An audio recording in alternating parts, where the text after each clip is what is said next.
2024 నుంచి కూటమి ప్రభుత్వం అధికారంలోకి వచ్చిన తర్వాత ఈరోజు రాష్ట్రంలో ఎస్సీ ఎస్టీ బడుగు బలహీన వర్గాల పైన విపరీతంగా అత్యంత దారుణంగా దాడులు జరుగుతున్నాయి. ఈరోజు ఈ దాడులను వ్యతిరేకిస్తూ YSR Congress party SC cell Sudhakar Babu గారు మరియు పార్టీ అధ్యక్షులు గౌరవనీయులైన పెద్దలు మాజీ ముఖ్యమంత్రులు వైఎస్ జగన్మోహన్ రెడ్డి గారి ఆదేశాల మేరకు ఈరోజు మదనపల్లి మండలం నందు గొల్లపల్లి డాక్టర్ బిఆర్ అంబేద్కర్ గారికి ఎస్సీ కుటుంబాల తరపున వినతి పత్రం ఇవ్వడం జరుగుతుంది. ఈరోజు ఈ రాష్ట్రంలో డాక్టర్ బిఆర్ అంబేద్కర్ గారు రాసిన రాజ్యాంగాన్ని అమలుపరచలేదు.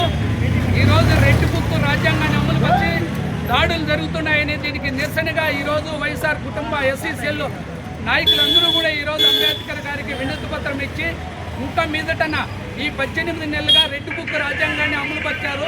ఇంకన్నా డాక్టర్ బిఆర్ అంబేద్కర్ గారు రాసిన రాజ్యాంగానికి గౌరవం ఇచ్చి మీరు రాజ్యాంగాన్ని అమలుపరిచి ఈరోజు ఈ రాష్ట్రంలో జీవిస్తున్న ఎస్సీ ఎస్టీ బీసీ బడుగు బలహీన వర్గాలకు అందరికీ కూడా స్వేచ్ఛ సమానత్వం న్యాయం ఇవ్వాలని కల్పించాలని అందరికీ భద్రత కల్పించాలని ఈరోజు మేము విజ్ఞప్తి చేస్తున్నాం. కాబట్టి ప్రభుత్వం ఇంకా మీదటన్నా కన్ను తెరిచి ఈ రాష్ట్రాన్ని పరిపాలించాల్సిన న్యాయం చేయాల్సిన బడుగు బలహీన వర్గాలను ప్రాణాలు తీయడం మంచిది కాదని కూడా ఈ సభాముఖంగా తెలియజేస్తున్నాం. జై జగన్, జై మిత్రనన్న.